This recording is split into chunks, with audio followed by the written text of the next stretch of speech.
A person who lacks love from an early age actually loves no one. The more insecure and deprived of love a person is, the harder it is for them to truly love others. Generally, such a person loves whoever is around them. If that person leaves, they feel sad and upset. However, once a new person appears to accompany them, they quickly forget the pain. On the surface, it seems like they love everyone, but fundamentally, they don't truly love anyone. They just want someone to chat with and share daily life, someone to take care of them when they're feeling down, and a warm embrace when they're lonely. Ultimately, they are extremely lacking in love and a sense of security. They just want to be loved. They cannot love anyone, and they fear falling in love because their love is passive, indiscriminate, accepting anyone who likes, appreciates, or pampers them, making them particularly susceptible to falling. In most cases, those lacking in love are not genuinely in love with others. They enjoy the process of being loved, even if it involves constant giving and pleasing, essentially seeking the same in return. So why do they act this way? The truth is that people lacking in love have an inner child that hasn't grown up, and they didn't receive enough love from the primary caregiver. As a result, when they grow up, they only want someone to depend on, someone to take responsibility for them. Their basic need is not to find romantic love but to find a father or mother figure to love them. Once someone shows them kindness, they may mistake it for love, projecting their suppressed desires and needs onto others.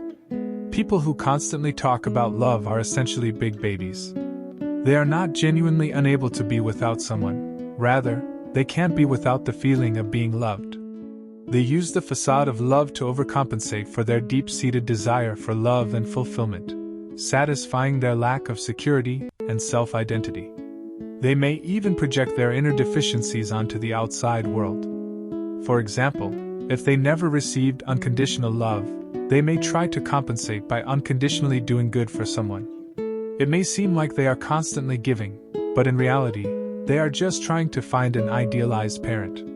They are compensating for their inner deficiencies by seeking an idealized set of parents rather than truly loving another person.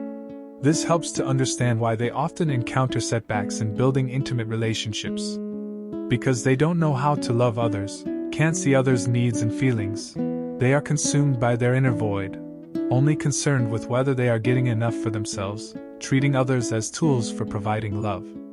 Over time, others can't endure this. When two people come together, it's a combination of current needs. I can fulfill your needs, and you can fulfill mine. When needs don't match, the stronger one naturally eliminates the weaker one, and the weaker one clings to the stronger one. How can one break free from this cycle? The answer is to nurture the inner child, making oneself mature like a true adult, rather than behaving like a child, throwing tantrums and waiting for others to love you. Because the lack of love cannot be compensated from the outside, you should not expect to find it in others. The fundamental solution for those lacking in love is not to dwell on the feelings of being unloved but to delve into and understand the deep-rooted reasons for the lack of love. Understand the origins, clarify the source, and then raise the inner child that lacks love. Don't rely on others' charity. As a person lacking in love, if you hope others will give you love, you will ultimately get hurt because your core is not strong enough to sustain that love. In this world, only when you become strong enough to not need others to love you, will others truly love you. If you say you desperately lack love and have been pitiable since childhood, and you just want someone to love you, then you will attract only toxic people, who will exploit your vulnerability and attempt to control you. Furthermore, don't project others as parents and yourself as a child. When we were infants, we may have been limited in our ability to love ourselves and provide a sense of security. Now you are no longer an infant, you are fully an adult, and there are many things you can do for yourself.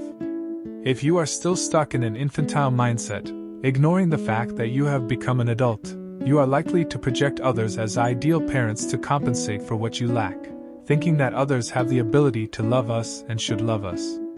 In reality, they may be just like you, possibly even more immature and lacking in love than you. Hoping they can be your parents is not the answer. What is love? Love is something we cultivate ourselves. It doesn't just fall from the sky. The extent of love you receive depends entirely on your abilities. If you constantly suffer in relationships, consider what you want to gain from this relationship, what you are seeking. The more scarcity and demands, the more suffering you may experience.